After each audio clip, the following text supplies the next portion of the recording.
Hello, everyone. I'm Keith Ward, the Associate Vice President of Operational Strategy, Change and Impact here at the National Wildlife Federation. I'll be moderating the next career panel focused on careers in climate and information technology. The Bureau of Labor Statistics has predicted that computer and information technology occupations will experience overall employment growth much faster than the economy as a whole over the next decade. That said, you have likely heard the news of major layoffs occurring this and last year in the sector, from powerhouses like Google and Microsoft to startups and others. Analysis suggests much of this is due in part to course correction after firms had ramped up hiring at the start of the pandemic, as well as inflation and copycat behavior as competitors seek to stay competitive from a profit standpoint. There is underreported good news, however, in that even though these layoffs have been occurring, the unemployment rate for tech has dropped in the same time period, indicating that folks, excuse me, that have been laid off are succeeding at finding other positions. We have already heard from some leaders in sustainable tech, Dr. Kamal Kapadia of Terra.do last week, and Asim Hassoun of the Green Software Foundation in Intel on Monday. In this panel, we'll be hearing from professionals with varied careers in sustainable technology application, from data analysis to decarbonization to waste management, and their advice to students and young people seeking to put technology to work to solve climate and other sustainability issues. As each panelist is presenting, feel free to submit your questions via the Q&A box, and we'll try to get to them as time permits. We'd like to hear from Lisa Veliz Wawiru, who is a sustainability and ESG manager at Deloitte. Unfortunately, Lisa is unable to stay for the whole session, so if you have a question for her, make sure you send it in while she's presenting. Lisa assists corporate clients with a broad range of sustainability and environmental, social, and governance topics, or ESG, including corporate sustainability strategy, decarbonization solutions, climate-related financial risk assessments, stakeholder engagement, as well as alignment on and reporting for Task Force on Climate-Related Financial Disclosures, or TCFD. She has over a decade of experience in the sustainability sector. Her past experience includes teaching STEM and environmental science courses, leading corporate sustainability initiatives for a utility company, and engaging with financial services clients on the methodology and use cases for climate risk analytics products. Prior to joining Deloitte, Lisa was working with a climate risk analytics tech startup, quantifying financial impacts of climate change on corporate operations and supply chains. Lisa holds a Bachelor of Science in Environmental Engineering from UC Berkeley, a Master of Environmental Management and MBA from Yale. She holds a certificate from the Global Association of Risk Professionals on Sustainability and Climate Risk. Finally, she is also a co-founder and former steering committee chair of Women in Climate Tech. Lisa, thank you for joining us today. Please describe for us your career path and advice. Sure thing. And thank you, Keith and David, and to the whole National Wildlife Federation team for having me and for organizing this great event. I hope you all get a lot out of it. My name is Lisa Veliz Waweru. I work at Deloitte & Touche LLP as part of the sustainability and ESG team within the audit and assurance business. I'm originally from California, now based in Morristown, New Jersey. I advise corporate clients during various stages of their sustainability and ESG journey. Some companies are really just getting started and may need some advice and recommendations on their next steps, and others may be doing advanced quantitative analysis with various different data sources and continuously revisiting their sustainability strategy. So I support all of them and everything in between. I guess back to the genesis of sort of how I got here. It really starts when I was in 6th grade and I attended a week-long outdoor education field trip We lived in cabins in the mountains for the entire week and learned all about the environment and what we could do to protect our natural resources. And it was truly inspiring. And it really set me down a path to study and then eventually work in this emerging field of sustainability. And I had no idea that when I was 12, that I would be doing this professionally, but I knew that I wanted to find a way to help reduce our human impact on the environment. And I feel so lucky because today that's exactly what I have the opportunity to do.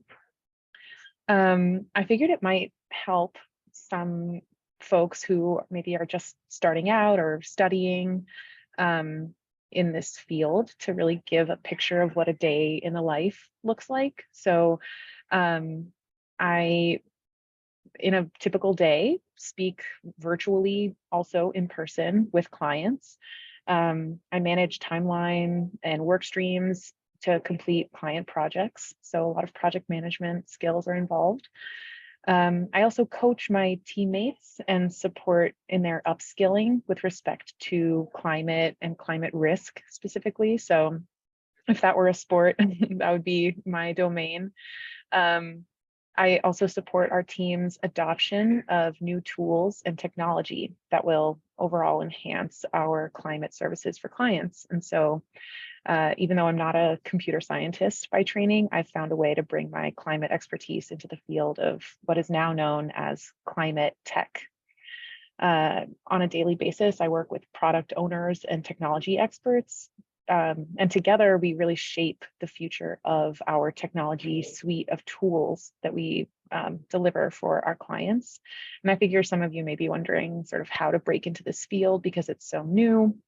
Well, there's really no single path. I would say there are many paths into climate tech. And I figured I could just offer a few nuggets of advice and take any questions before I have to jump off the call. So two things that I was reflecting on before joining this webinar. And if I had to sort of whittle my advice down to two things, the first would be identify and use your strengths.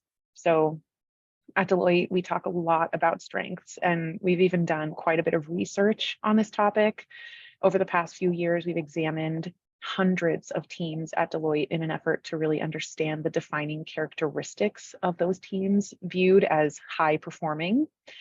And this research revealed that the single biggest differentiator between the highest performing teams and the others was that team members have the chance to use their strengths every day at work. So the way we define strengths is not what you're good at, it's really what energizes you, something you're excited to do, something you feel you're in the zone. And so I would encourage you to identify and use your strengths as much as possible. And as you embark on this educational and professional journey into maybe the intersection of climate and technology, there's room for everyone in that.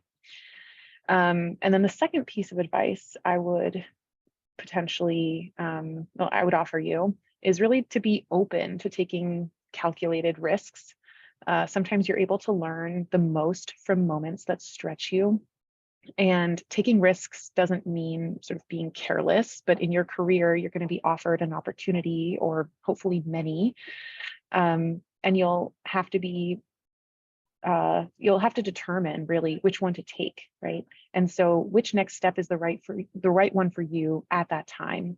You might have a safer option, you might have a riskier option, and I'll challenge you to sort of talk to as many thoughtful, strategic people, including your mentors. Hopefully you have some access to mentors or create that access before making those decisions, because they really may point out that some of the risks that you may perceive are not as big as they seem. Or you could find out that you're able to handle that level of risk right now in your point in your career, which could really lead to a great outcome for you. And so anyways, that second piece of advice really being centered around, it's important to consider taking calculated risks early, hopefully earlier on in your career, but really at any point whenever you can handle that amount of risk and really in an effort to achieve your goals. So that's my 2 cents, and I'm happy to take any questions. Thank you, Lisa. We really appreciate it. And for our audience, if you think of a question for Lisa later on, we will go ahead and send it to her, and hopefully we'll be able to get her to provide us a response to you all at the end and the conclusion of our EcoCareers conference has concluded. Lisa, as always, like I said, thank you for providing some insight for us here on the panel, as well as for our audience. Really appreciate your time. Yeah, thank you all so much. And feel free to connect with me on LinkedIn or reach out through the National Wildlife Federation. Thanks again.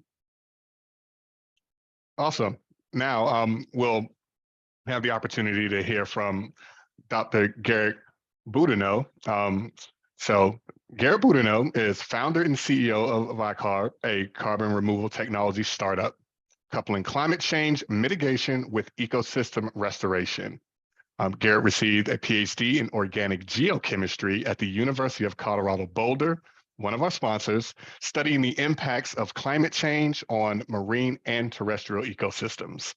Garrett has a Bachelor of Science in Environmental Geosciences and a Bachelor of Arts in Religious Studies from the College of Charleston. Let's go, South Carolina. Focus on ecological impacts of and sociopolitical adaptations to climate change.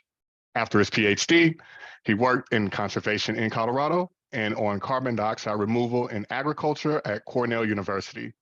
Garrett also serves on the New York State Climate Impacts Assessment as an ecosystem sector advisor and as a science advisor on the Climate Music Project.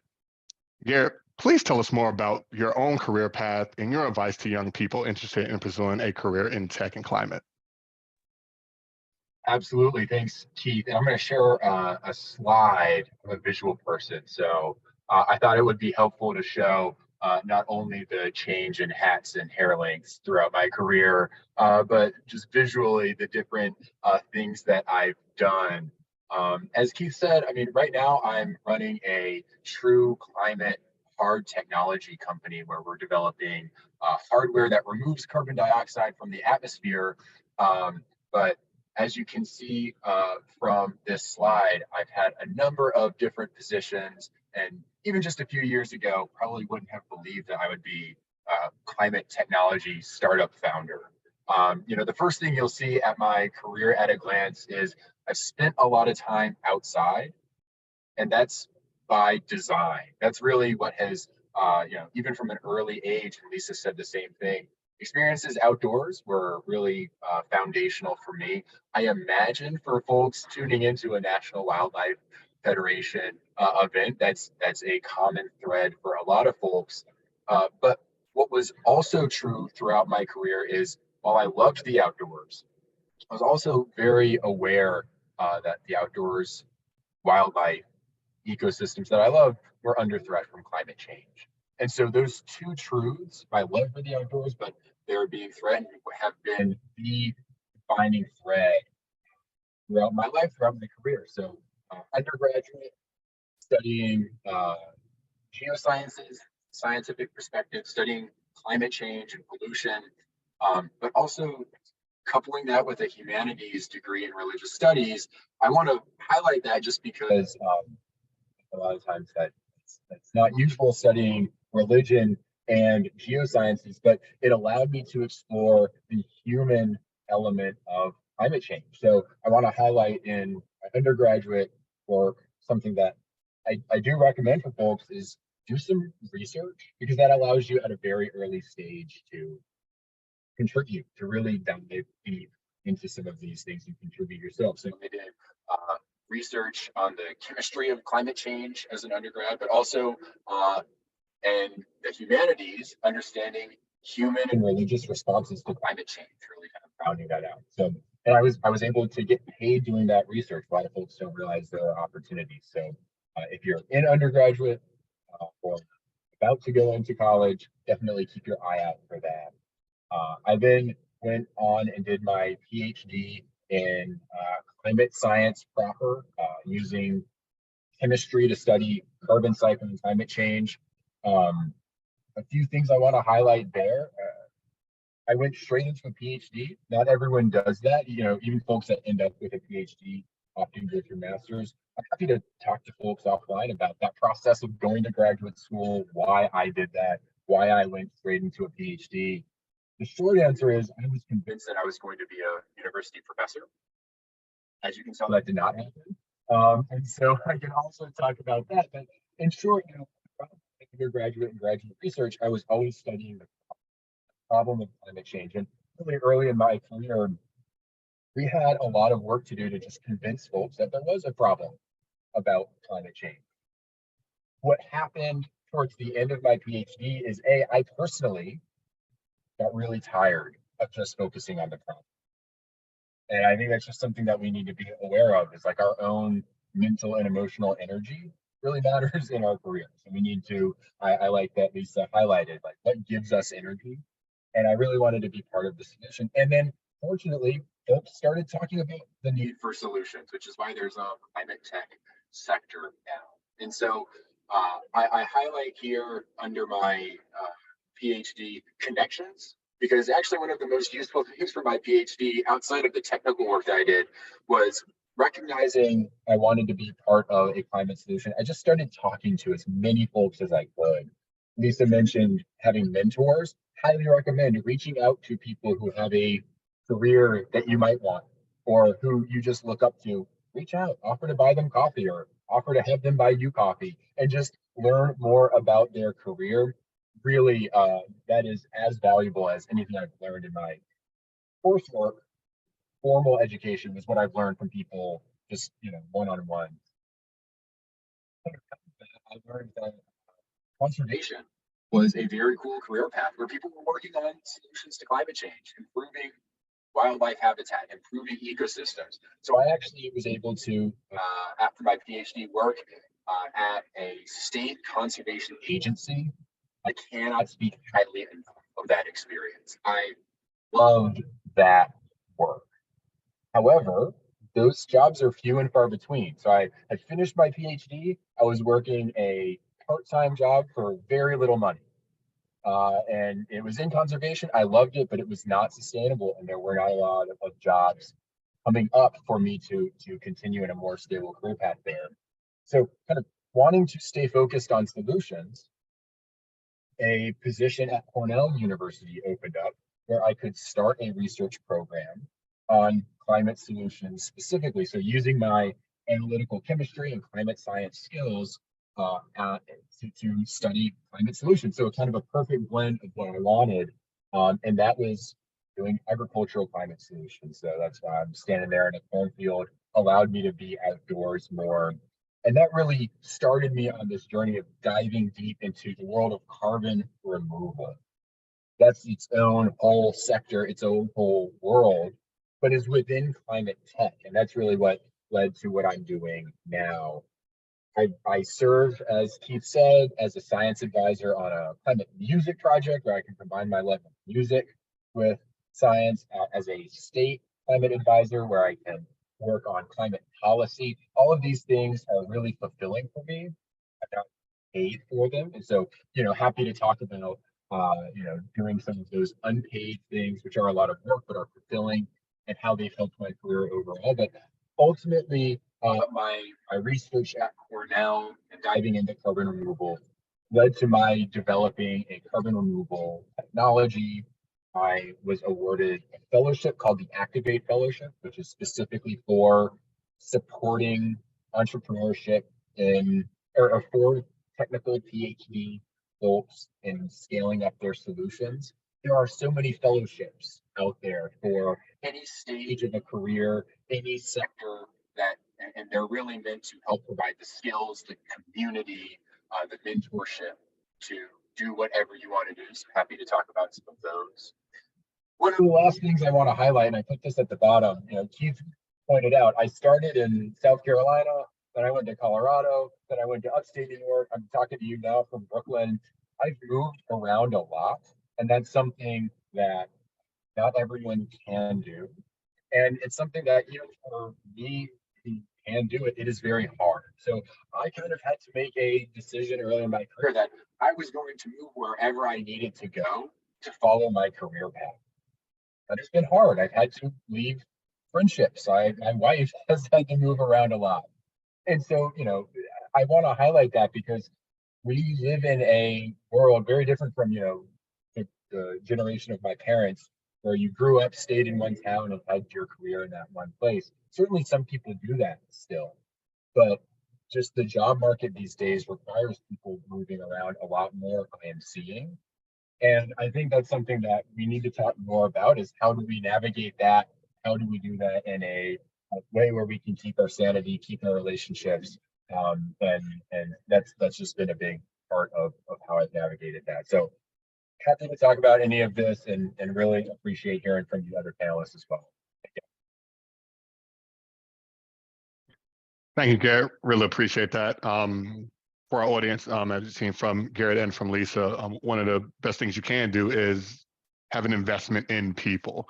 That's really going to be something paramount to your career, no matter what path you may choose. You will definitely, especially from my own experience, learn more from just having a conversation, asking questions of people who have been there, who have tried things. And that's where you can learn and develop some of that, what we like to call wisdom. For the mistakes others have made, you don't need to hit your head as hard, but take those things and see how you can mold that to the desires that you want to on your path, because none of our paths and our journeys are going to be the same, but we can definitely learn a lot from one another, from the experiences that others have had. Once again, thank you so much, Garrett. We'll switch over to Arun. So Arun is the Senior Vice President of Software Development of Rubicon Technologies, a leading digital waste and recycling marketplace and provider of innovative software-based products to businesses and governments worldwide. Arun brings more than 20 years of professional experience to his role, and prior to joining Rubicon, he served various technical roles in software development. Arun is well-versed in cloud architecture, the mobile internet, and software as a service, known as SaaS, and product development. Arun holds a Bachelor of Technology in Electronics from Madras Institute of Technology and a university in India. Arun, thank you for joining us today. You know the drill. The mic is yours.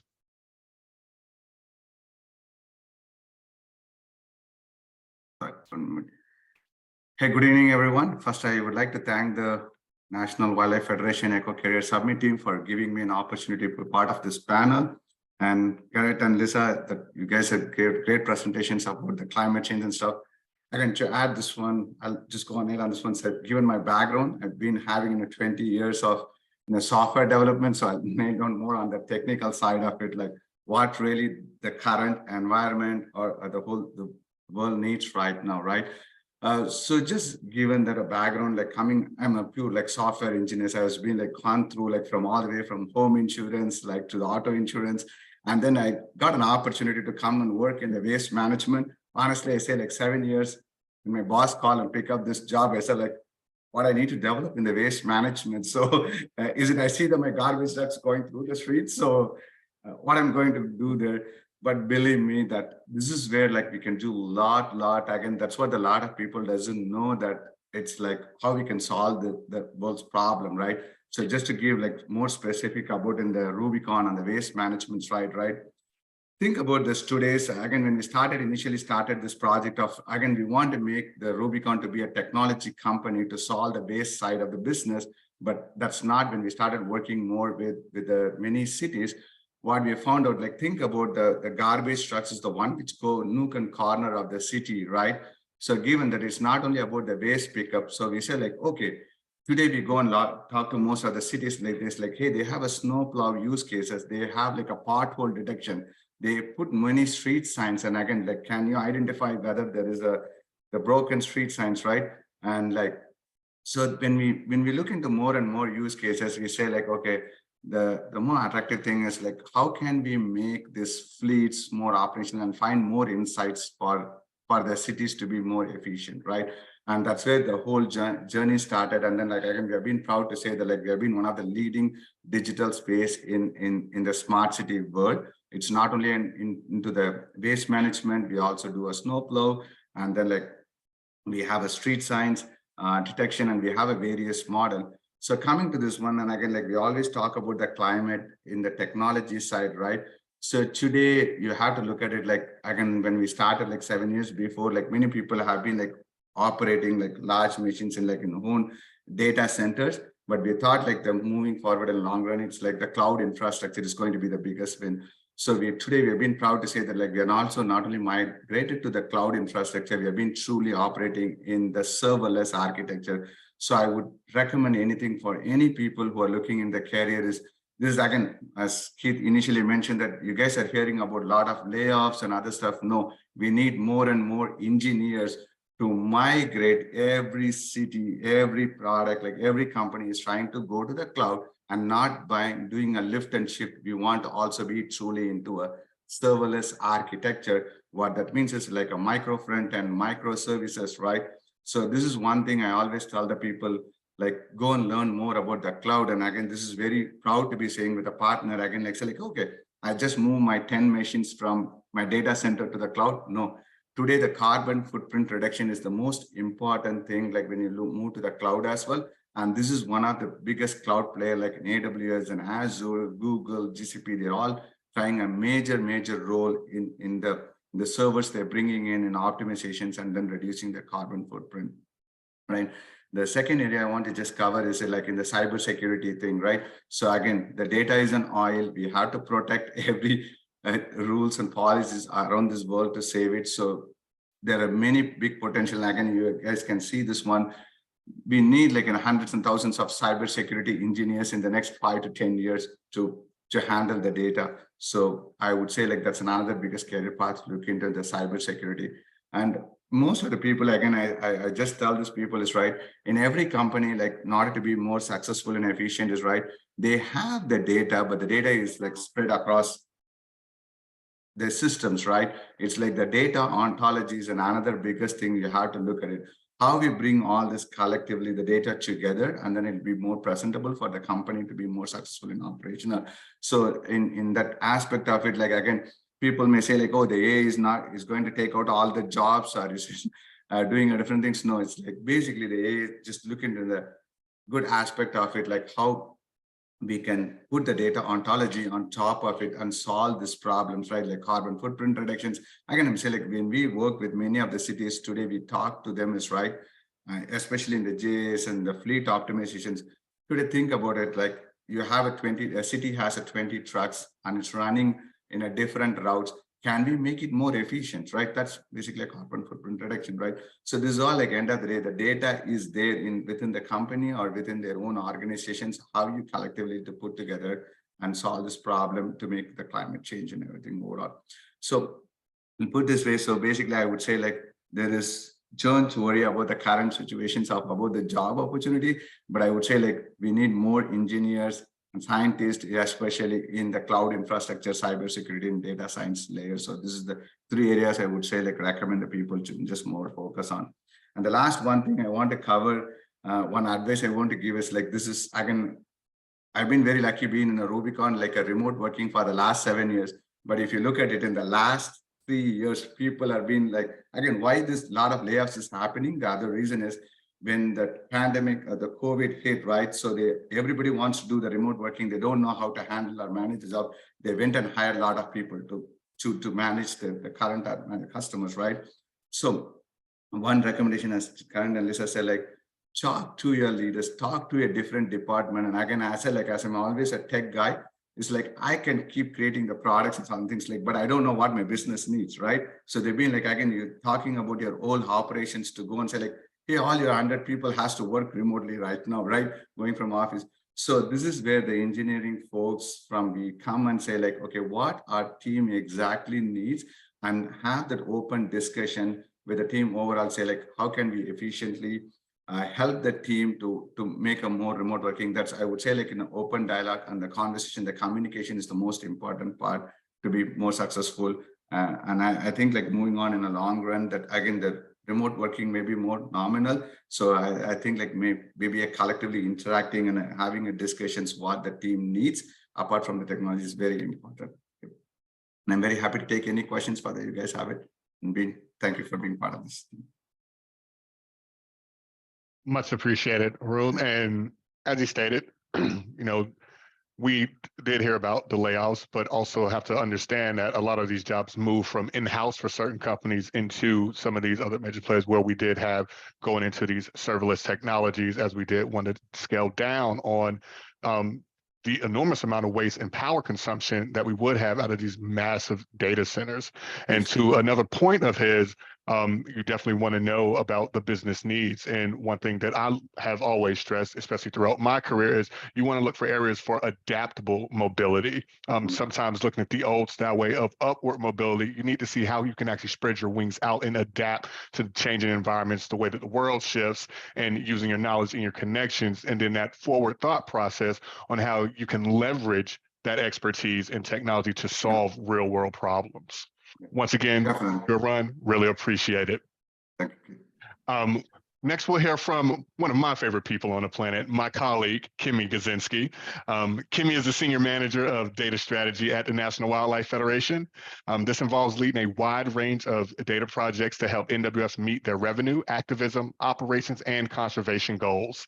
Kimmy and the Data Strategy team aim to drive the Federation's data culture forward by enabling data driven decisions. Kimmy's specific expertise includes data visualization, Tableau reporting, GIS analysis, SQL coding, and data storytelling. Kimmy has previously worked at other environmental nonprofits like Wildlife Habitat Council and Defenders of Wildlife, and worked for USGS and University of Maryland Center for Environmental Science. In all these past positions, she worked on large data projects in SQL, R, and GIS to assist with various ecology models and wildlife population studies. Kimmy has a Master of Science in Sustainable Development and Conservation Biology from the University of Maryland, where she worked on a GIS and R model to predict the best locations for habitat restoration. And she is also an Environmental Leadership Program Senior Fellow. Kimmy, tell us a little bit about your path in data tech. Thanks, Keith. Hi, I'm Kimmy Gazinski, Senior Manager for Data Strategy at NWF. As Keith kind of mentioned, our team is responsible for bridging the gap between some of the back-end databases we have at the Federation to the various teams that need to use it to make decisions. So this involves us working closely with our internal teams to figure out what kind of insights they want and need, and then helping them take action using the data. So for example, we often look at, if NWF sent out an email, how did people respond to that? And what does the data indicate we could do better for next time? But the more important part of my job would involve visualizing data in a way that helps tell a story. So that could be like an internal story of how are our profits doing and why. But I think what I find the most fulfilling is some of the external storytelling I get to help with. That often comes up with, that often involves us using the data we have to create different maps to show like where have we worked on different things to gain public attention. For example, I helped with a story map related to salmon migration and the impacts of dams to try to gain support for dam removal and gain support for donations. So that's always, really fulfilling work to do with the various teams across the Federation. So in general, my team acts as an internal consultant for the Federation and kind of just supports whatever data projects people have going on if they don't have that expertise on their team. And so, it's been a really great job experience. It's always something different, which I really enjoy. But as some of the other panelists have mentioned, my career now wasn't something I envisioned for myself. I didn't know this could be a job when I was like, just in college and stuff. I thought I would become more like a biologist or an ecologist, but I was always sort of subconsciously drawn to some of the data projects in my past jobs and education experiences. So it did ultimately lead me here, but I maybe couldn't see the bigger picture at the time. My undergrad degree was from James Madison University in Virginia in a program called Integrated Science and Technology, and that kind of set my career down this path. That program was an applied science program, which really focused on real world problem solving, which is, was really helpful for me. The first few years, you were required to take like a lot of different science classes. So I had to take a coding class, which I probably wouldn't have done otherwise. I had to take a GIS class. We had to take like measurement classes. And then later on in the program, you get to focus in on certain subjects. So I focused on environmental science. But that really kind of set the stage for some of my technical skills and at the time I didn't know I would, at the time I knew I liked them, but I didn't know like how that could turn into a career. After undergrad, I worked for USGS, as Keith mentioned. I started as a summer intern for a citizen science program, just doing like coordination and support for that, but ended up learning a lot more technical skills there. I learned how to automate some GIS maps. I learned SQL coding and how to code in R. And then I ended up staying for 3 years just because they needed that help. And it's something I was good at and liked to do. Although still at the time, I didn't know that's what my job would turn into. I didn't know I could make a career out of it. So ended up going back to grad school to get my master's degree from University of Maryland in the conservation biology program. The program I chose was non-thesis, and it was very customizable. So you could kind of make your curriculum what you wanted, which in hindsight really benefited me now, but at the time was pretty challenging because I didn't know what I wanted to do. Like I knew I liked conservation and biology, but I didn't know, like, did I want to focus in on mammals or fish, or did I want to focus on endangered species? Like I just didn't have a subject matter I was super passionate about instead of just like general wildlife. So I ended up taking general wildlife classes and a lot of technical classes, which, yeah, again, just added more skills to my resume that really helped me in the long run. And then after grad school, I did a lot of contract work for different nonprofits in the University of Maryland. It was mainly related to GIS work, although I did some R modeling, and it was just, project-based works, but nothing permanent. And then I came across a data strategist position here at National Wildlife Federation. And yeah, it was one of the best career decisions I made to take that job. And I've been here for 6 years. It really combined a lot of my environmental interests with the technical skills I had gained. I've also learned quite a bit while being here for the last 6 years. So I learned about pretty much everything I know about data visualization. I learned through this job and through taking webinars. I've learned a lot about targeted messaging and how that can be really impactful for advocacy and how important that is for the environmental movement. And then I've added on to skills I already had. So for example, I've never done story maps for this job, which is a GIS tool, and now I do that quite a bit for different teams. I was initially kind of hesitant to take the job. It had a lot more business focus than I had ever done before. But I ended up really enjoying that side of the job. Especially previously working in academia, it was I was able to see some of the impacts of my work right away, which was really fulfilling for me.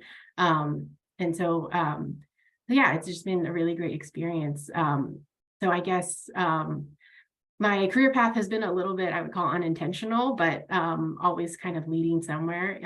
And in hindsight, I think I was making decisions that benefited me for this career, but I just kind of wasn't aware of it at the time. So yeah, my advice would be that it's okay if you don't really know exactly what you want to do. That definitely was the case for me, but what helped was thinking about things you don't want to do. And I really based a lot of decisions in my career on, yeah, I don't see myself doing that. I'm going to try this other thing. And yeah, I guess my advice for any one who wants to pursue a career in data analysis or GIS or just technology in general is, yeah, take as many classes as you can in it. There's, I think universities have a lot more classes than they used to, especially with data visualization. But there's also a lot of free online resources that are really beneficial. And, if you get your foot in the door somewhere, and even if it's not for a data job or a GIS job, mention you have that skill. It's really helped me. And especially even in this job, I was not originally hired at NWF to do any GIS work, and it's become a big part of my role. Yeah, the other small piece of advice, if you want to go into any sort of data analysis, is, if you learn one coding language, I think it helps demonstrate you can learn other ones too, even if you don't have time to do that. But yeah, with that, I will pass it back to Keith. Thank you, Kimmy. Really appreciate that. And as you heard from Kimmy, as long as you're still moving forward in your journey, learn as much as possible, even if you take a right when you thought you should have took a left. As long as you keep moving forward and taking the opportunities that present themselves, you can define what success looks like for you. So don't put yourself against what someone else may have done. Just use those stories from their journey and to help you make decisions that'll help you find what passion that you have, even if it is what you may deem as unintentional, but deep down inside, you're moving yourself forward through your own journey, which is the life that you choose to live. So once again, thank you so much for that, Kimmy. We do have a few questions come from the audience. This one here for you, Garrett. Eugene Lewis asks, could you provide more information about the status of carbon removal technology? It's a good question because carbon removal technology didn't exist 2 years ago. So it's a very nascent field of technology. I guess the kind of high level status, there are two general camps of approaches to removing carbon dioxide from the atmosphere. The first is what we generally call nature-based.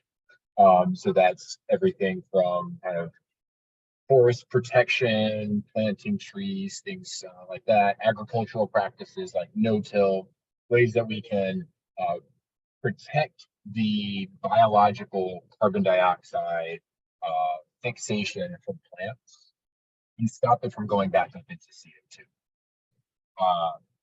On the other side of the spectrum, there's highly engineered approaches, things like direct air capture, which are like giant fans with sorbents that collect CO2 from the atmosphere, concentrate it, and then pump it underground so that it's stored there. But really, I mean, there's dozens of approaches within that. The ocean, for example, is an area that a lot of folks are looking at because the ocean already absorbs a lot of CO2. And so accelerating the way that the ocean can do that, or ensuring that the absorption of CO2 by the ocean doesn't cause negative consequences like acidification. These are all active areas that folks are looking at. Final thing I'll say on the status of carbon removal technology, it's largely market driven. So the reason there are any carbon removal technologies is because now there are companies like Microsoft, Shopify, Google that are willing to pay for carbon offsets that are through carbon removal. So they say Google, for example, they want to be net negative. They want to have negative carbon emissions. The way they can do that is by paying for companies to do carbon removal.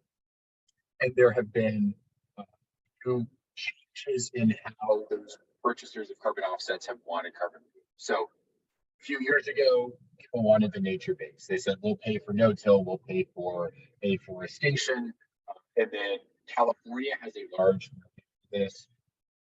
Years ago, a lot of the forests that people had paid to protect for carbon removal in flames and natural forest fires.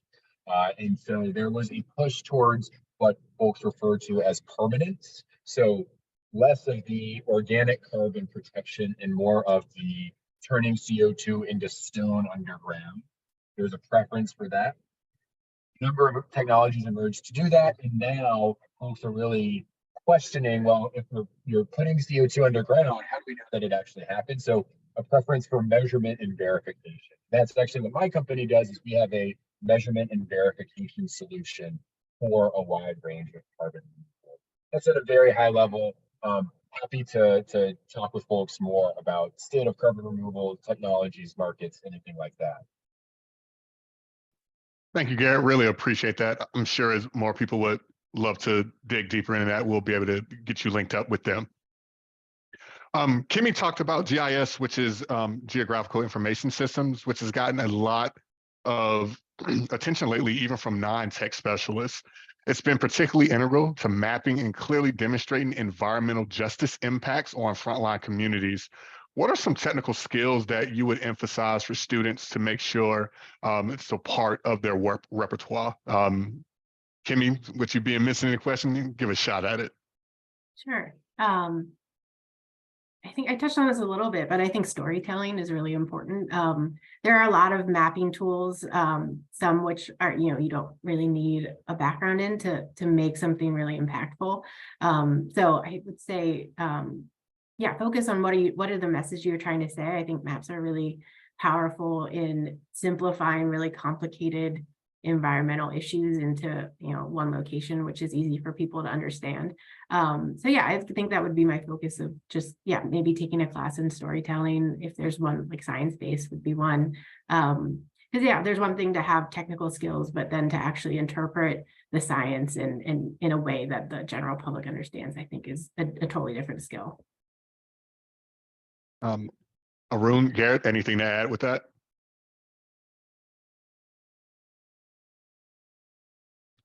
Arun, I think you're muted. Sure. Yeah, I agree. Yeah. So on this one, so I always, the other thing I'll tell the right. So never wait for any opportunity in stuff that extend yourself to do more what you can do in your role and which lead you to your growth path is right. So this is where we have to just go and explore that more, what the organizations or the people needs it so that we can explore, do more for the people. Awesome. Thank you. Garrett, anything you'd like to add with that one? Sure, I will. One thing I didn't mention, but I think is worth discussing. Yeah, we use, we do a lot of geospatial information, analytics and presentation integral to, a lot of environmental sciences. In my PhD, I had to, just to get the work done, to do the research I wanted to do, learn R. And Kimmy mentioned that. And as someone who got into this field because they loved being outdoors, that was a really hard experience. I'd say actually the hardest thing of any of my academic career was learning R. That's just not how my mind worked. I now use it for everything, including map making and including like my weekend project planning, all of that. I use it. It is an incredibly useful tool. I was very averse to learning it, and I'm so glad I did. So just highlights, Kimmy just like mentioned all of these amazing skills that she has. They're hard to develop for some people, but certainly as Arun and Kimmy highlighted, they're becoming more and more important in the economy today. They're worth it. Awesome. Thank you. I know that we're getting close to time. So last question for the group. For better or for worse, in terms of both ethics and climate impact, AI is having a huge moment and gathering a lot of attention inside and outside of tech circles. What do you see as either the next big thing or a great entry point for current students to consider for their early professional job search? Anyone can take a stab at it at any moment.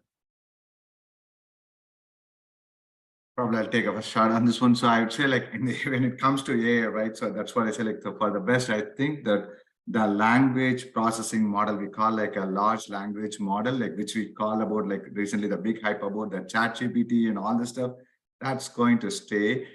So I would say again, how that it's going to add more value added on the data, what you have it, and then mine it, and then you find an outcome of this one, how you can use within that organization, right? So I always say look out on the ways where AI can benefit in all the futures, not just in the tech industries, but above and beyond on that one. So definitely you have to use it in the right way on these things. And I say we cannot avoid about the data ontology. Again, the data is an oil in future, so that AI is going to play a big role in that one. So having an exposure into the AI and model development would be a key strength for the future career for many people. Thank you for that. Well, really appreciate the time that you've all been so graciously willing to give us here at the EcoCareers Conference. Hearing about your journeys, the insight that you provide, like I said, the investment in people is going to be one of the best things that you can do. So always take opportunities like this to not just give back, but to absorb, and always remember that you will learn and you can learn from anybody that you interact with throughout the course of your journey. So once again, thank you all for being a part of this. Thank you, audience members, for being here. And I will actually pass this back over to David as we get prepared to transition to our workshop. Thank you so much for moderating, Keith, and thank you all for participating today, for sharing your paths, your own personal career paths, as well as your insights and your advice to young people. We are going to be sharing this with our audiences, posting this video to YouTube, sharing it on our website, and so we will be collecting questions and hope to stay in touch as well with all of you. Thank you. Thank you. Thank you. Thanks. So we are going to transition now to the workshop portion of the day. And you all are welcome to stay if you like. I will go ahead and change you over to attendees in a minute, just to reduce the number of screens here. And speaking of, let me go ahead and bring our next speaker in. All right. So my name is David Corsar, and I'm the manager of career development programs at the National Wildlife Federation. And I'm very happy to introduce our career planning workshop presenter for today, Janet Mata. Janet Mata is a career strategy consultant with 10 years of experience observing and solving the career problems that keep people stuck in work that's not a good fit. Her experience working with early career talent includes advising and supervising the work of students and graduates, as a career advisor at the University of Washington in Seattle, as career development manager at the University of Technology, Sydney, as a career consultant for SoFi, career services lead for Springboard, and head of careers at Terra.do.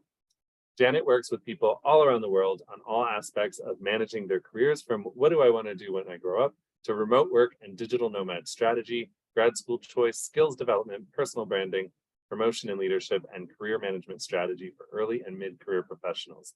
She is a consultant on the future of work, including workplace changes, remote working, the gig economy, startups, and trends in tech and education, and regularly consults with organizations on these topics. And I know you all are going to have a lot of questions about all of those topics, so feel free to send those in at any time.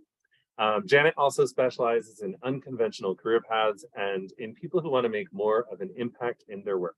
She believes that the world needs you to be doing work that matters, as do we, Janet, and thank you for joining us today. I'll be here to help facilitate questions from the audience. Y'all, please send in your questions. We want to make this as helpful for you as possible. So take it away, Janet. Perfect. Thank you so much for the fantastic introduction, David. I'm going to go ahead and share my screen so that we can have something nice to look at while I talk to you about careers in climate technology. So I'm going to go ahead and start that, and hopefully we are all looking good there. Okay. Well, let me just give you a little bit more background about myself. I don't need to go into a lot of detail because David said that already. This is my family. So the other thing that I always like to share with people when I am doing presentations like this is I'm also a mom. So if I have any female identifying folks watching this presentation, one of the messages that I want to leave you with is it is very possible, and not just possible, but encouraged to have a very successful career in technology and have a life as a parent. And that goes, I guess, for anybody who might desire to be a parent in the future. So this is my crazy family. I have 3 young children that you'll probably hear at some point while I am chatting with you today. As David mentioned, I'm currently head of careers at Terra.do. If you're not familiar with Terra.do, I do recommend that you check them out. We are a climate change education organization, and we offer a number of courses related to climate change if you're interested in learning a little bit more. And we also are a great career hub, so a place that you can come for information and knowledge about climate change, career options, and jobs. Specifically, it's a great place to network as well. So highly recommend that you check that out. And I'm going to talk a little bit more about that in the resources and kind of action component of where we're going to go next. And then I have a background, as David was mentioning, working in a lot of different education institutions and technology companies, running career services and helping people find and land careers that matter for them. I currently live just outside of Seattle, so this is my natural environment here. All right, great. So I want to make this a little bit more interactive than the presentation that you have just come from. This is a workshop. And so we are here to talk a little bit about things that matter to you. So if you're feeling like you can do this, please go ahead and unmute yourself and chime in. And I want you to maybe state your name, maybe where you are, and answer the question, other than money, why do we work? Why do you work? Or why will you work other than money? Or if it speaks to you a little bit more strongly, what do you want your career to do for you? And I will kick us off just to give you a sense of how to make this flow. So like I said, my name is Janet. I live in Seattle, Washington. Other than money, I work for two big reasons. One is because I want to make an impact on the world. I want to leave kind of slightly a more improved community and world than the one that I inherited. And so I'm hopeful that my work will do that. I'm hoping I can make a difference for individual people and leave them in a better place than they would be if I were not working. I also think for me, again, as a parent, it's important for me to provide an example to my kids of what meaningful work looks like and to inspire them and show them what a path of work that matters could be for them, that we don't have to work just because we have to work, that we can make some really great choices around our work. So I'll leave it at that. Does anybody want to chime in and provide your why do we work, or what do you want from your career? And I'll take answers in the chat as well.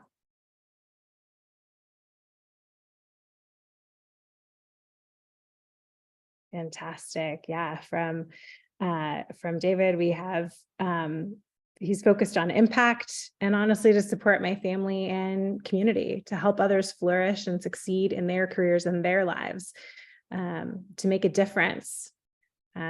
These are all really important aspects of why we work. And it's important to stay connected to that as you think about career choices. What kind of difference can you make? I think this is a really great one, also to work in an area of interest. You know, curiosity and learning and pursuit of knowledge can be excellent reasons that we work and reasons that we find satisfaction from the work that we do. What else?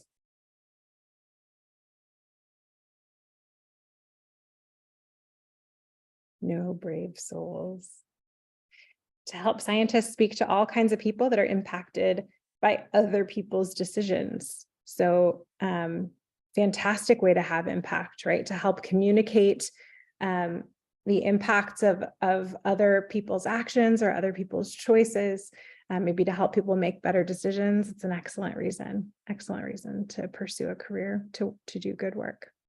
So think a little bit more about this one, and we'll go ahead and move on to some topics that can hopefully warm you up and frame some more questions for you in your mind as we move forward. Oops, too many. Okay, so a resource that I'm going to leave you with is an action doc. I'm actually going to go ahead and I'm going to stop sharing the presentation in its full capacity because I want to show you what this document looks like. And we're going to come right over here. I've got too many windows going on. Hold on, close. All right, fantastic. Let me just, here we go. Okay, hopefully everybody can see this. So we have this worksheet here for you. So here are the first two questions that I asked you that you can continue to think about. And I'd encourage everybody to create a copy of this worksheet for yourself, and you can follow along during the presentation or afterwards on your own time. This will be a resource, hopefully, that we're able to share with everybody as well. So this is kind of step one in our process today, is go ahead and set up your action doc, a way for you to be able to take action moving forward based on the things that we're talking about here. All right, let us continue on. So we'll go back to our slideshow. Fantastic. Okay, so let's think a little bit about industries, or talk a little bit about industries and things that we can potentially do when we talk about or think about climate technology. And I'm going to go ahead and introduce you to some of these industries first, and then we can have a little bit more of a conversation around what some of those are. But let's go ahead and dive into that in a little bit more detail. Okay, so this very crowded slide shows you 12 different industries of climate technology. And I think it's really important to show you this because there is a huge array when we talk about kind of climate industries or ways to work on climate technology. There's often a lot more than what most people think. So most people, when they think about climate tech, think software engineering or data science. And that is absolutely true. That's an important aspect of climate technology. But we could apply those skills in a lot of different ways. And then after this, I'm going to talk a little bit about other skills in addition even to those that you can apply as you move forward in your career job search as well. So 12 different areas. If you were to ask ChatGPT, what are all the industries in climate tech? What are all the climate technology sectors? You might get a different list than this. This is just one way to kind of think about them or to slice them out. I'm going to just kind of breeze through these in a quick way. And then you can tell me if you're interested in diving a little bit deeper into any of these in particular. So advocacy and policy work, there are organizations that just do advocacy and policy. The Environmental Defense Fund is one of those. RMI is another one, the Rocky Mountain Institute. They actually do a number of other things as well, but you could look at advocacy and policy organizations. It's also really interesting, though, to realize that advocacy and policy is often in climate happening within businesses as well. It's not just happening in think tanks or in nonprofits. Oftentimes companies, particularly, for example, in the renewable energy sector, will create roles within their companies that are focused on advocacy and policy because it's such a nascent, it's a new emerging area where we need to see some policy intervention and opportunity come available to really move the industry forward. So if that's an area that interests you, lots of opportunity. Buildings. So we can think about ways to make buildings more climate friendly or more energy efficient or more adaptable. Well, businesses do that. Capital refers to finance. Climate capital is a really just great and obvious example of that. So how can we make our financial systems a little bit more climate friendly or a little bit more green, as it were? Carbon removal technology, there's your presenter in the last panel was talking a little bit about this as well, but some really fascinating technological advancements in carbon removal right now. Heirloom carbon is just one example. I've given you an example of each of these types of industries in the blue teal color there so that you can get a sense of what this might look like. Climate adaptation is a sector that focuses primarily on helping people mitigate and adapt to the effects of climate change. So rather than trying to reverse course or, bring down our 1.5 degree goals, for example, climate adaptation, businesses, companies, organizations are really focused on helping people move forward and be resilient in a climate future where things are a little bit different. Coastal and ocean sinks look specifically at the use of the oceans and coastal habitats at mitigating climate change or even sometimes removing carbon directly. Energy is a huge sector in climate, encompassing renewable energy resources like building solar technology, for example, or batteries. But also there's a ton of technology around this. Aurora Solar is actually a platform. It's a SaaS company that manages home solar panels and energy to the grid, for example.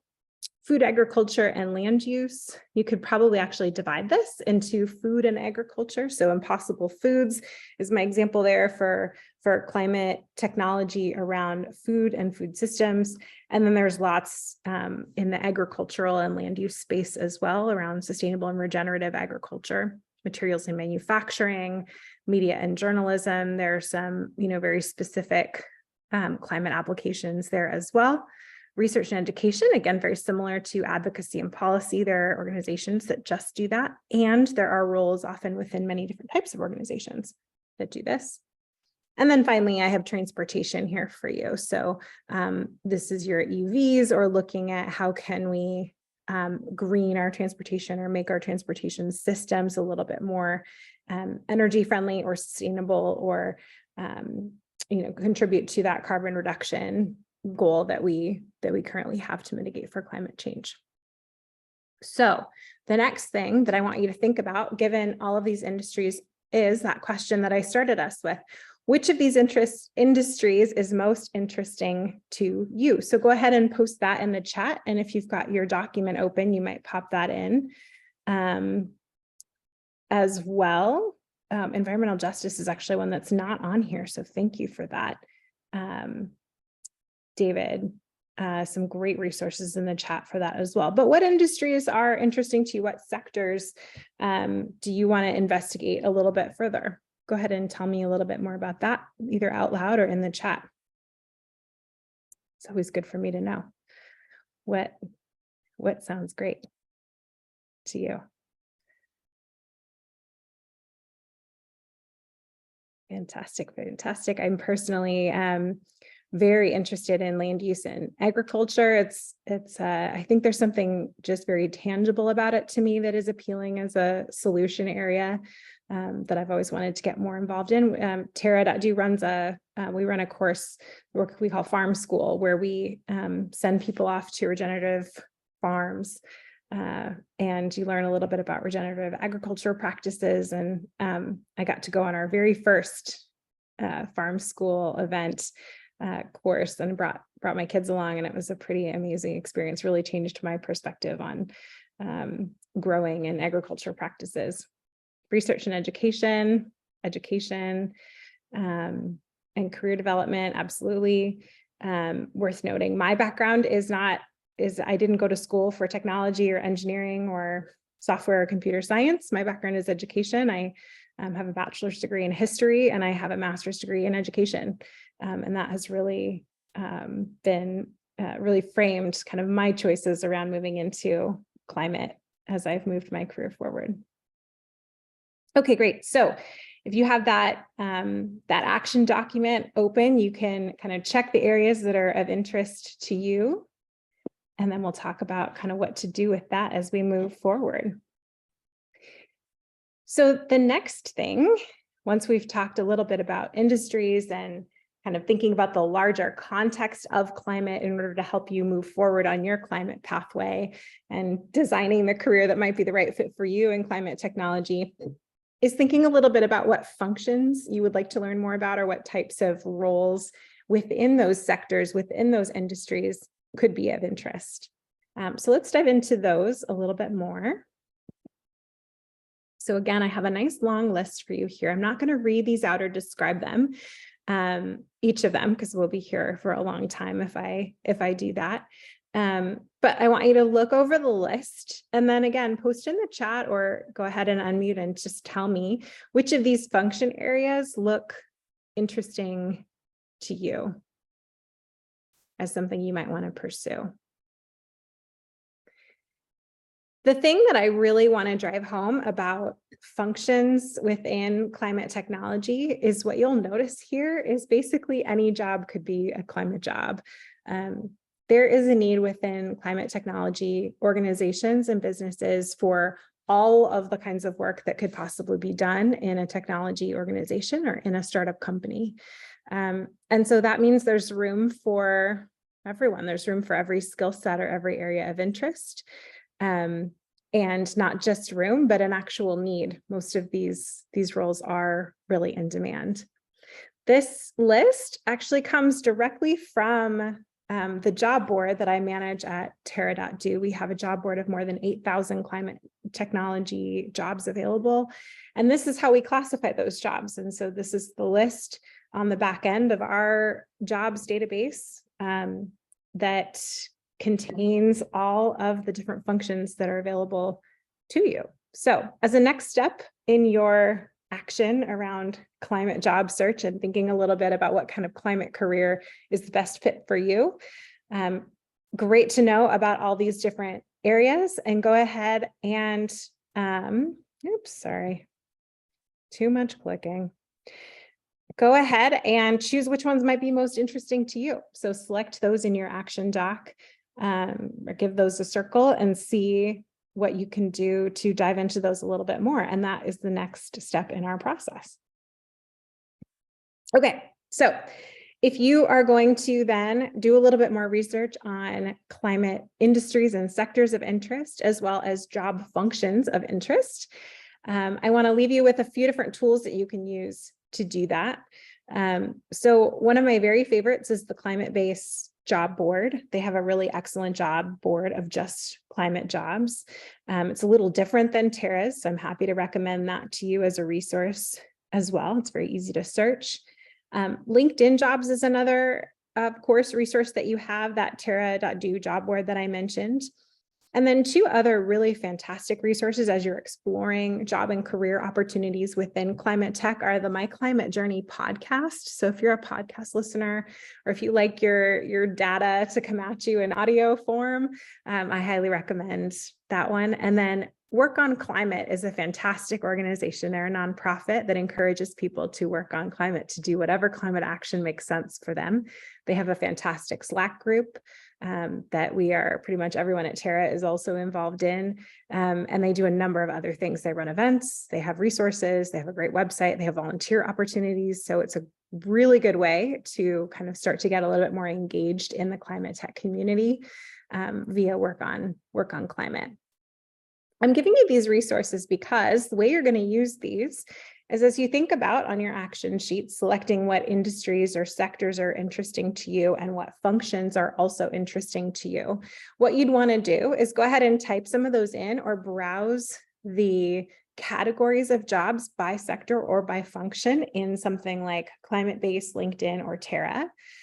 You could type, start exploring some job titles and pop those into these job boards as well. And even though you might be a few years off from trying to actually attain one of these jobs, doing that research is really critical to help you understand what skills are going to be required, what pathways, should I start to go down in order to be prepared to do a job like this in the future. And that's an action that you're going to want to continue to take over the next several years. It's an action that I recommend to senior level professionals even now, because these jobs also continue to change. And it's important to kind of stay on top of what those job descriptions contain and what kinds of skills are really important to be able to moving your career forward. Okay, so exploring climate tech jobs is the next task in our action doc and is the next important thing for you to do on this journey of exploring what might be the best fit for you in climate. So open up that action doc and go ahead and type in one resource that you want to explore in more detail. Since we're on the theme also these days of talking about AI and ChatGPT, it's actually becoming one of my favorite tools. Very controversial, not without its flaws. But an excellent question for ChatGPT on this front as you're doing job research might be, what job titles are the most common, what job titles are exist within some function or within some industry that you found to be interesting. Take those results, pop them into LinkedIn or into the job boards, and just see what comes back. Is a good way to continue to do some research on job opportunities and what kinds of skills might be important. Okay, so as we continue to explore climate careers, climate tech careers, we've talked a little bit about identifying sectors, understanding what sectors are available to you. We've talked a little bit about functions that might be of interest to you. Choosing some of those functions, you can choose many functions at this time to do research on. There's no need to just specialize in one if that doesn't feel like the right fit for you. Using some of those resources that I mentioned to explore them in more detail is the next step. From here, I think it's worth mentioning because I always get this question, and I heard some of our panelists just previous to this talk a little bit about this. Everyone always asks me, but what skills are most in demand or are people really, really hiring for today? So here are the areas that I actually see the most demand for. So in my role at terra.do, I do two things. I help people in our community find job opportunities. So I'm doing direct career coaching. I'm doing direct designing of workshops and education programs. Sometimes I'm designing products and services for people and implementing those that will help them find climate jobs and help them get placed into climate jobs. I'm also talking with climate employers. So there's a person on my team, he's our employer business development manager. And prior to him being there, I was doing all of these conversations, but we go out and we talk to people who are doing hiring within climate tech companies. And we understand a little bit more about what they're looking for, what needs they have to fill, and how we can best help them connect to really great candidates like you. And these are some of the areas that they have showed us over the last 6 months in particular are very high in demand. This is going to continue to change. You know, right now we're experiencing this little decline right now in the tech job market. It's not going to stay that way. I have a lot of confidence. These things always ebb and flow. But what is very interesting in thinking about some of these trends is 6 months ago, I would have flipped the order of this list. I would have put software engineering, data engineering at the top of this list, and then data science and analytics, and then hard skill engineering, and then something like sales. I don't know that I even would have put sales and business development on this list 6 months ago. Right now, what we're seeing, one of the highest trends just that has changed in the last 6 months is an incredible demand for hard skill engineers. And what I mean by that is non-software engineers. So chemical, mechanical, and electrical engineers in particular are areas where I see just a lot of demand from employers. So if engineering is an area of interest to you, highly encourage you to think about the climate applications of your engineering degree, your engineering studies. And then some of these other areas I think are just going to stay strong over the next several years as well. But because I always get the question, I will leave you with the answer. These are some of the skills that I see that are particularly in highest demand as you go exploring. Okay. So we talked a little bit about getting more information via reading job descriptions, typing in some of those functions, using, say, ChatGPT to come up with some job titles and pop those into the job boards to read job descriptions. Reading company websites is also a really, of course, easy and great, effective way to get more knowledge about the different climate sectors, as well as the job opportunities available there. So thinking about, what does the company do? What kinds of problems is it solving is another really important question to be asking yourself there. Looking at news about the company, oftentimes companies will have some sort of news about us page. That's a really other great way just to get information on what's happening there and who the key players are in the company, who are the people making things happen and what is being said about them. Reading and listening to people's career stories. I think one of the wonderful things about the panel that we just came from is it's very powerful and helpful to hear about how people move their career forward in climate. I didn't tell you a lot of the details of my story, but I didn't always work in climate or technology. I've kind of ebbed and flowed my own career. And I think that's a theme that you've probably heard from the panelists as well. But understanding career stories from people that you admire is really a helpful way to get information about how to make your own career decisions. And then in a slightly more formal way, conducting informational interviews, reaching out to people and asking them for a coffee chat, a Zoom chat, is a great way to hear their story and then also to get some advice on what you might need to do in order to pursue a path of interest.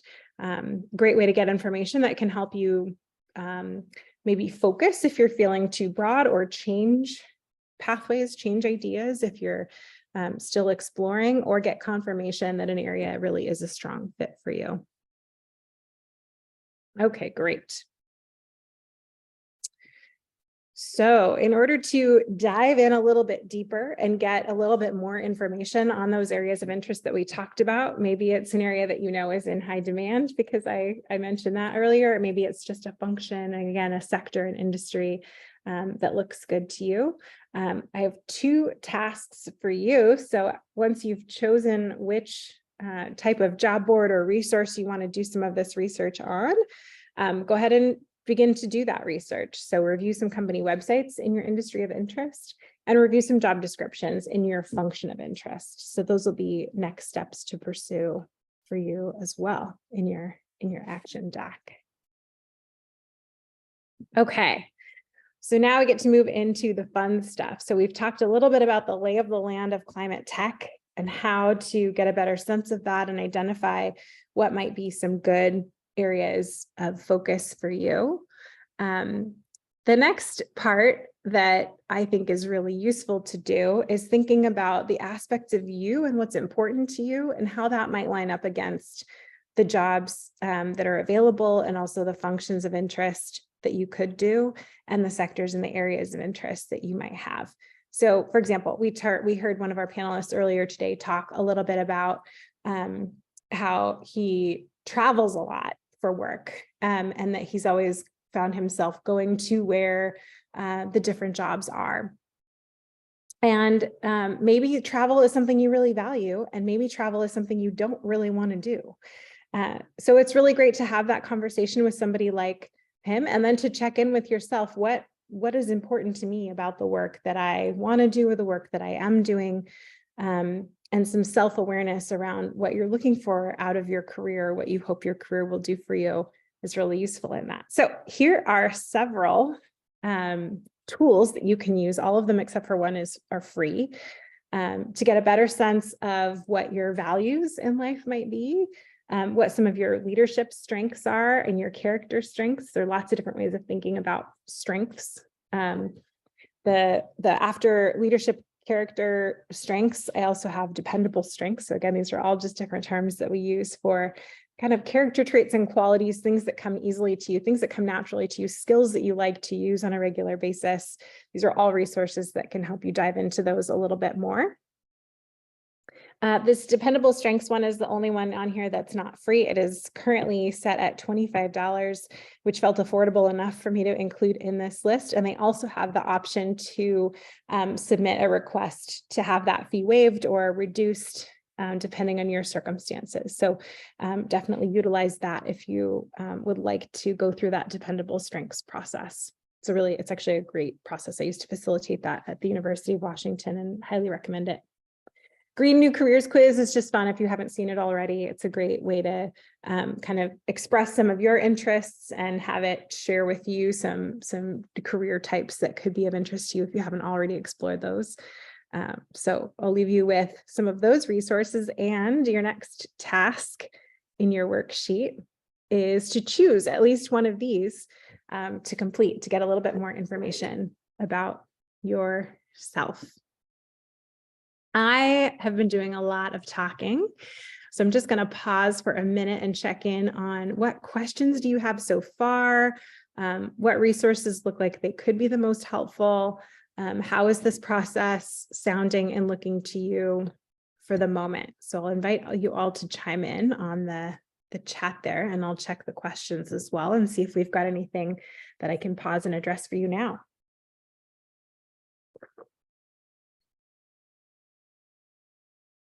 Okay. Janet, we did have one question that came in during the end of the tail end of the panel that maybe you could address. Yes, fantastic. What are some good ways to learn about how to use GIS technology? I love this question. So in a prior life, my very first career, my very first job right out of university was working with a team of GIS folks to support oil spill response. I was worked for a consulting company that did oil spill response work. And we had a whole team of GIS specialists who mapped and modeled oil spill dispersion.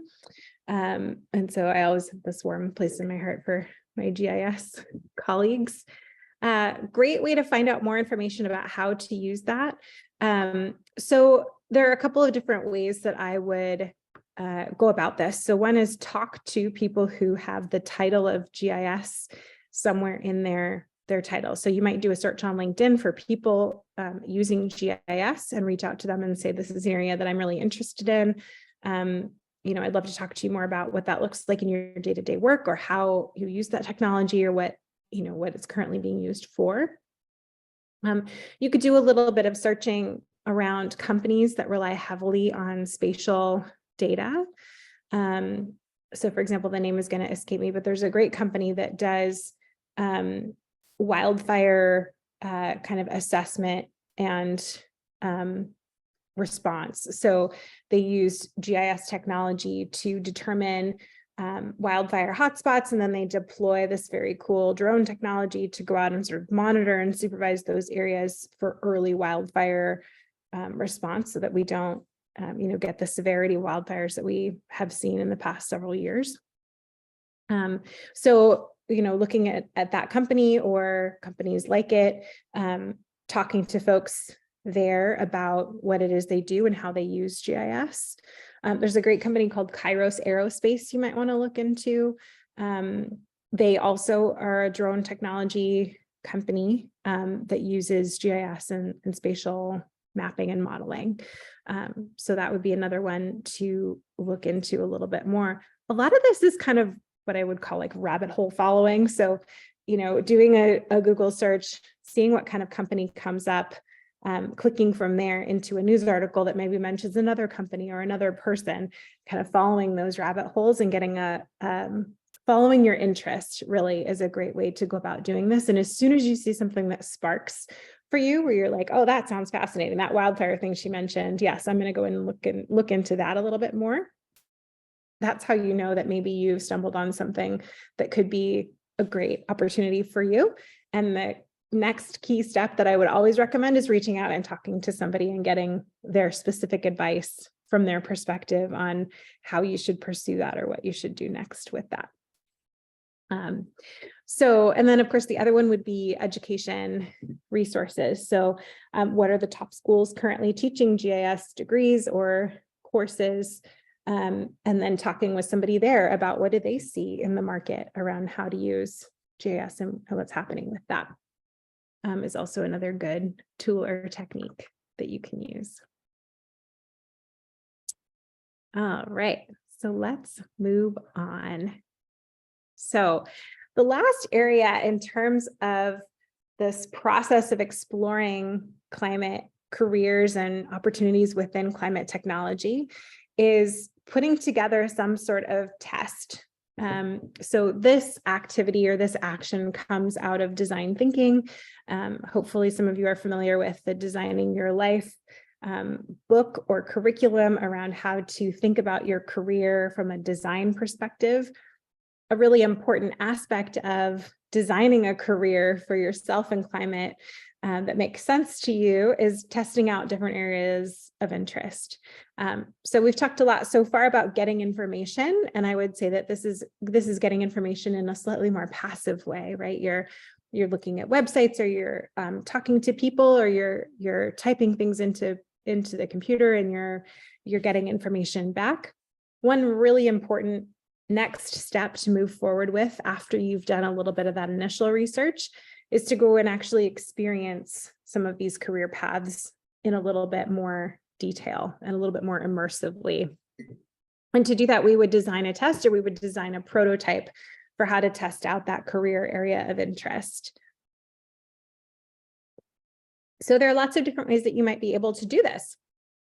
A really great, relatively easy one, especially if you're already in school, is taking a course or even taking a mini course. There are lots of courses on sustainability or climate change or different aspects of climate technology that could be really possible to do a course around. For example, maybe you can find a course on battery technology or the EV market, or again, for me, maybe it's sustainable agriculture because that's an area that I'm really interested in. Or maybe it's around climate education, since we had some folks interested in that. So taking a course is a great way to conduct a little bit of a career test or a little career prototype to sort of immerse yourself a little bit more deeply. Volunteering and internships and projects are all also really excellent ways to design a little bit of a test of career path for yourself. So you can find volunteering, internships, and project work in a few different ways. So one of my favorites is a group like Work on Climate. So joining a climate community and looking through that community, in particular, Work on Climate has this excellent Slack group, and some of the channels in the Slack groups are around, I'm looking for a volunteer to work on this project with me, or I'm looking for somebody to help me solve a problem. Or I am a person who wants to help solve a problem and I'm looking for other people to work on this with me, for example. So joining a community like that and kind of sticking up your hand, responding to some of those requests for support is an excellent way to put together a volunteer or an internship or project-based work that can help you test out an area of interest. Another really great one is to actually pitch an opportunity to a company that interests you. And companies that are growing, that have enough staff to be able to support earlier stage career folks, will be happy to hear your pitch. So you might write an email to the CEO or the COO or the head of marketing or the head of technology, whatever it might be. And you might say, I'm a current student, or I'm just about to graduate. I'm really interested in what your company does. You could say a little bit more specifically about that. And I'd love to pitch the opportunity to work on a project with you. Do you have a few minutes to talk about that? And based on that, the response to that message, you might be able to design an internship opportunity or a project-based opportunity to work with that company. We've done this at Terra a number of times. We're not currently doing this now. Unfortunately, we're very, very focused just this particular quarter on meeting some company goals. But in the past, we have worked extensively with interns and people on project work, as well as on temporary and contract work, which is the next category of testing things out. And so I can attest to the fact that this is legitimate. This does work. We hire people to do things like this on occasion. And sometimes we've ended up hiring those people full time after doing the project-based work with us. So that's an excellent way to get a sense of whether or not you like a company, like a field, like a function, and to get a little bit more skill development in those areas as well. That can be really important when you're early in your career. The last prototype option, or how to kind of test a career area that might be of interest to you, is to start a business or to start a nonprofit or to start some kind of project or community-based something. Those are great ways both to build your resume and to show that you are passionate about climate technology or climate in general.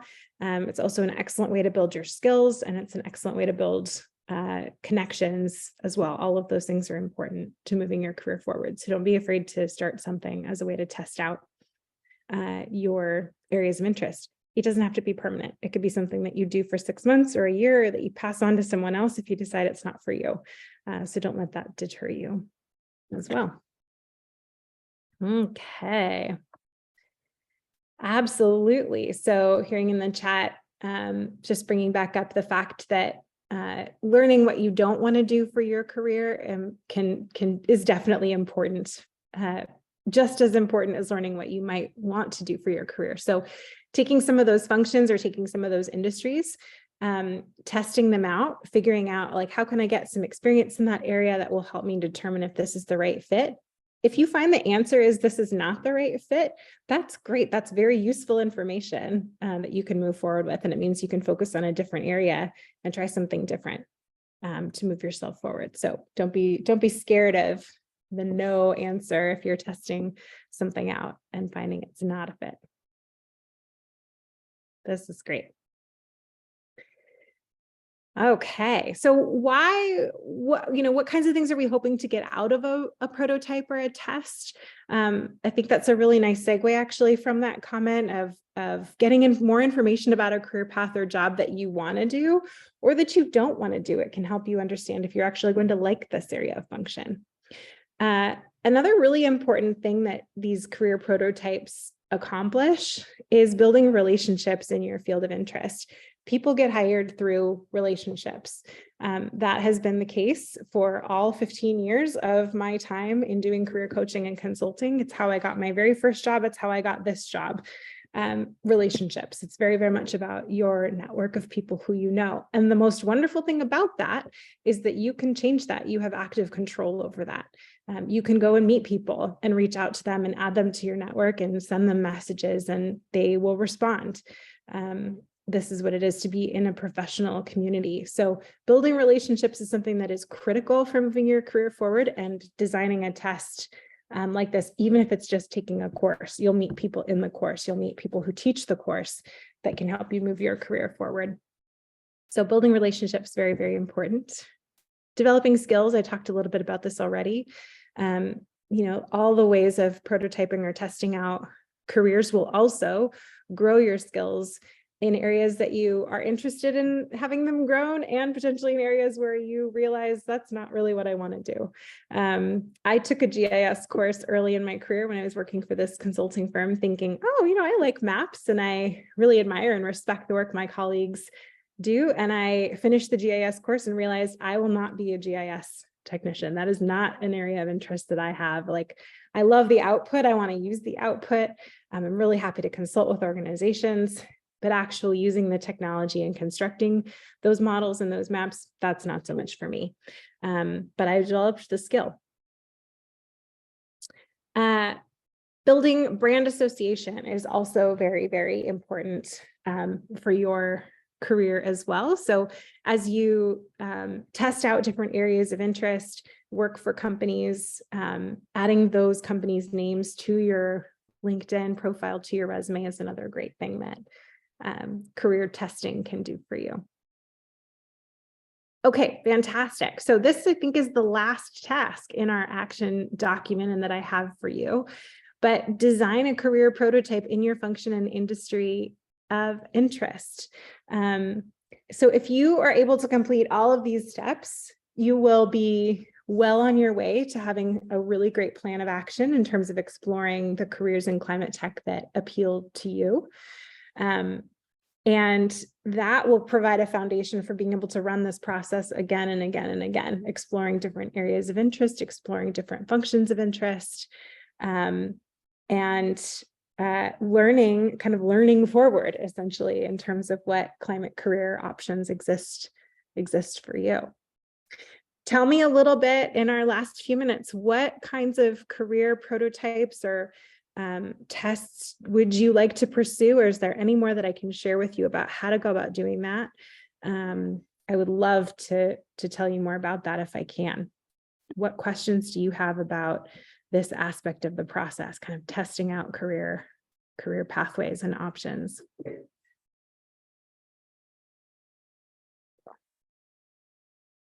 Excellent recommendation. One of the career prototypes was doing a project in the sector of interest. So check out the NWF Eco Leaders community for project examples and project planning resources. Fantastic. So I completely overlooked the fact that you are already part of an excellent community that can help you find and build project opportunities as well. And again, to underscore the fact that it's okay to embark on a project and realize, I don't really like doing this. Hopefully in many cases, you'll find things that you do like to do, but it is also just as important to recognize, I did that project. That wasn't my favorite thing. I'm going to go and explore something else that is of interest.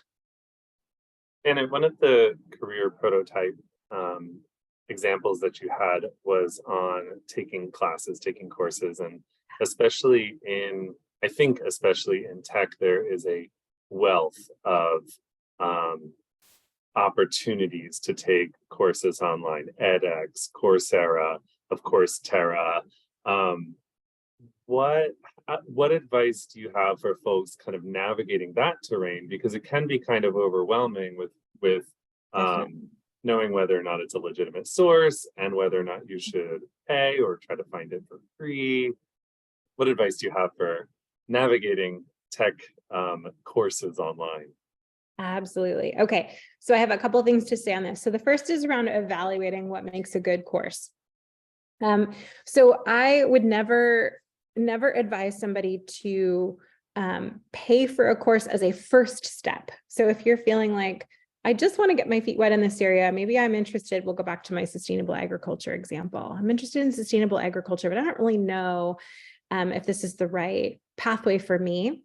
What I would do is hop on a platform. So, your recommendation, David, was excellent. Something like a Coursera or an edX or something that is very low cost or free, just to get a little bit of a lay of the land, kind of get an understanding and as light a way as possible for as little investment as possible, what's going on in this space. You might subscribe to a newsletter, for example, before you take a course, do a little bit of reading, something like that. Then I think if you're finding, this is, I'm really curious about this. a course could be a really excellent way to go. So to investigate whether a course is kind of worth it in terms of time or money, I would look at the reputation of the organization delivering the course. So before Tara, I worked at Springboard, and Springboard has 1 million online reviews. You could type into Google, reviews of Springboard's data science course or digital marketing course, and you'll get really great, rich detail from students who've taken those courses before. On what the pros and cons are. There are some good comparisons that you could find for, say, Springboard's courses to and other boot camps courses, and help you determine, is this the right one for me, or is it worth it at all? Are there other free resources I can start with? So I would do a little bit of background research based on reviews of the organization. I would definitely also contact the organization that offers the course, particularly if it's paid, to ask some questions about it. So as a person who's, again, I worked for Springboard and now I'm at Terra, we have real life people who answer questions like this all day long, and we're not shy about telling you what we think. It often happens that somebody will write in and say, hey, I'm not sure if this course is for me. Tell me a little bit more about this, or I have a question about that. We're really happy to give you more information and help you determine whether or not it could be a good fit. So make use of that resource. You can always reach out and ask. The other really great thing, when it comes to being a student in general, so if any of you are currently enrolled in high school or college, for example, your courses are certainly not free, but taking them does move you toward a degree certification, or more of you toward completing your degree, and you get credit for those courses that you're taking. So you're getting credit for exploring while you're also moving your skills forward. And in that way, evaluating the courses that are offered through your university is an excellent set of opportunities available to you as well. So I would go for platform or low level of investment. I would go for highly reviewed, brand recognized courses. And then I would definitely reach out and make contact to ask questions that you have about the course, see if it feels like it's a good fit. Also, a little known fact is all of these companies offer discounts and scholarships. So Springboard did it, Terra does it, Springboard still does it. If you write to them and ask about scholarship opportunities, they'll provide you information about that. So you can often lower the price of those courses by reaching out. So hopefully that's a little bit helpful. Excellent, thank you. Yeah. What other questions can I help answer in our last few minutes together? Is there anything else that comes to mind for folks?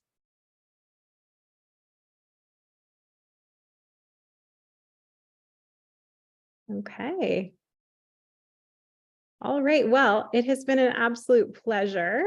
Thank you very much for allowing me the space to share my recommendations for exploring climate tech career pathways. And hopefully this is helpful for folks. It's really fantastic information. Janet, thank you so much for participating and for working with us in the lead up, preparing for this. Really fantastic information. And for the folks at home, I see we have some good feedback coming in, but I also want to, I'll let you know that we'll be sharing this with our audiences as well. So hope to keep in touch with you as well. Perfect. Thank you so much again, David. Have a great rest of your day. You too. Take care, Janet.